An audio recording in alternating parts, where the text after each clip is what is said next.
So ಇದು ಎಲ್ಲೋ footed green Pigeon ಅಂತ ಹೇಳಿ. ಪಿಜನ್ಗಳಲ್ಲಿ ತುಂಬ ವೆರೈಟಿ ಇರುತ್ತೆ. ಅದರಲ್ಲಿ ಇದು ಒಂದು ಜಾತಿ. ನೀವೇನು ರೆಗ್ಯುಲರಾಗಿ ನೋಡ್ತೀರಾ ಪಾರಿವಾಳಗಳು, ಹಾಗೆ ಇದು ಕೂಡ ಗುಂಪು ಗುಂಪಲ್ಲೇ ಇರುತ್ತೆ. ಸಾಮಾನ್ಯವಾಗಿ ಊರಿನ ಹೊರವಲಯಗಳಲ್ಲಿ ಜಾಸ್ತಿ, ಔಟ್ಸ್ಕರ್ಟ್ಸಲ್ಲಿ, ಸಿಟಿ ಔಟ್ಸ್ಕರ್ಟ್ಸಲ್ಲಿ ಜಾಸ್ತಿ. ತುಂಬ ಎತ್ತರವಾದ ಮರಗಳಲ್ಲಿ ಇವುಗಳು ಆಶ್ರಯನ ಹೊಂದಿರ್ತವೆ. ಇದು ಗುರ್ಸೋದು ಹೇಗೆ ಅಂದರೆ, ಅದು ಪಾದ ಯೆಲ್ಲೋ ಕಲರ್ ಇರುತ್ತೆ, ಬೇರೆ ಪಿಜನ್ಗೆ ಬೇರೆ ಒಂದು ಬಣ್ಣ ಇರುತ್ತೆ. ಇದಕ್ಕೆ ಯೆಲ್ಲೋ ಫುಟೆಡ್ ಗ್ರೀನ್ ಪಿಜನ್ ಅಂತ ಹೇಳ್ತಾರೆ. ಅದರ ಬಾಡಿ, ನೆಕ್ಕು ಇದರಲ್ಲೆಲ್ಲ ನೋಡಿ ಗ್ರೀನಲ್ಲಿ ಎಷ್ಟು ವೆರೈಟಿ ಇದೆ. ತುಂಬ ಸುಂದರವಾದ ಪಕ್ಷಿ.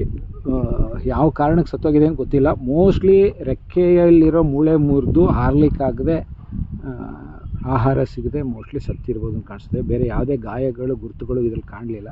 ಬೆಳಗ್ಗೆ ಎಲ್ಲ ಓಪನ್ ಮಾಡಿ ನೋಡಿದ್ದೆ.